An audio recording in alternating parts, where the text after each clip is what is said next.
Se eu lhe perguntasse, quem é você? Qual seria a sua resposta? Seu nome, sua profissão, seus papéis sociais, suas memórias, suas crenças? E se eu dissesse que tudo isso, embora real em sua experiência, não é a totalidade de quem você é? E mais, e se a própria ideia de um eu fixo e imutável fosse em grande parte uma ilusão? Prepare-se para questionar a base da sua existência, porque você não é quem pensa que é.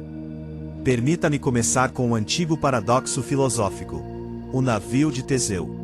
A lenda diz que o navio em que Teseu e os heróis de Creta retornaram a Atenas foi preservado por séculos, com suas tábuas sendo gradualmente substituídas à medida que apodreciam. A questão é, quando todas as tábuas originais foram trocadas, o navio ainda era o mesmo navio de Teseu? Agora, aplique isso a você. Seu corpo é composto por bilhões de células que são constantemente substituídas.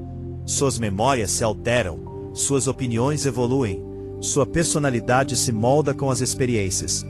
Se todas as suas partes, físicas e mentais, estão em constante fluxo, você ainda é a mesma pessoa que era há 10 anos? Ou há 10 minutos? A neurociência nos mostra que o cérebro está em constante mudança física, um fenômeno conhecido como neuroplasticidade. Se o suporte físico da identidade muda, a identidade também muda. O filósofo escocês David Hume, no século XVIII, já questionava a existência de um eu substancial. Ele argumentava que, ao olharmos para dentro de nós mesmos, não encontramos um eu permanente e imutável, mas apenas um feixe de percepções, sentimentos e pensamentos em constante mudança. Para Hume, o ego é uma ficção útil, uma construção mental que criamos para dar sentido à continuidade da nossa experiência.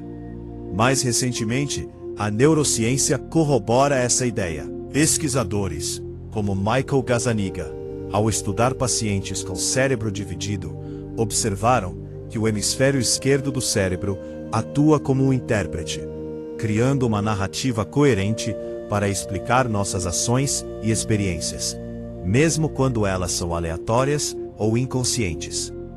O eu que você percebe é, em grande parte, a história que seu cérebro conta a si mesmo para manter uma sensação de coesão e controle. A psicologia também nos oferece lentes para entender essa complexidade. Carl Jung, por exemplo, diferencia o ego, o centro da nossa consciência, a parte de nós que diz, eu sou, do self, si mesmo, que é a totalidade da psique, incluindo o inconsciente. O ego é apenas uma pequena parte do que somos.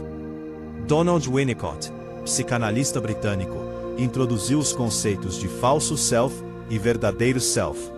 O falso self é uma máscara, uma persona que criamos para agradar aos outros, para nos adaptar às expectativas sociais e para sobreviver.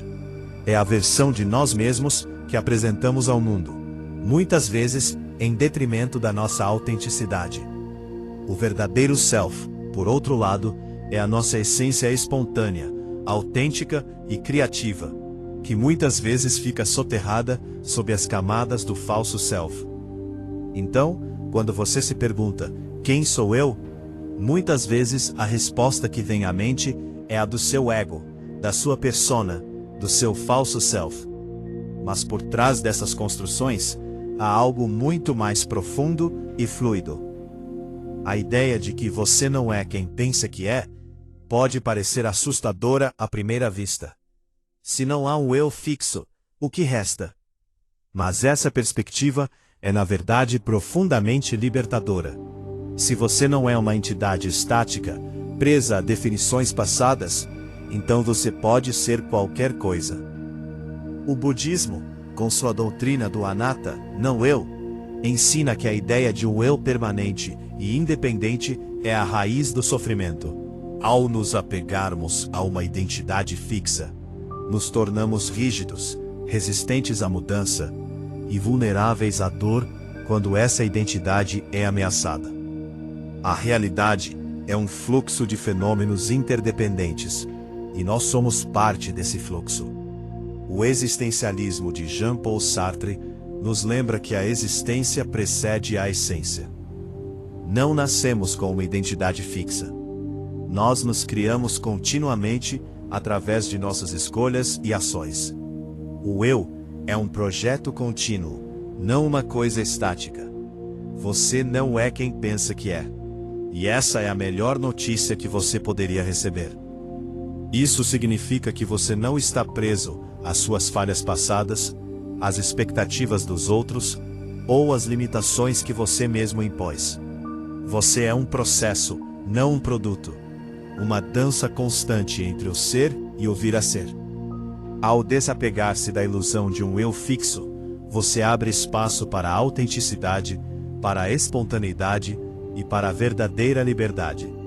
Você se torna capaz de se reinventar a cada momento, de abraçar a mudança e de viver uma vida mais plena e consciente. Abrace a fluidez da sua existência.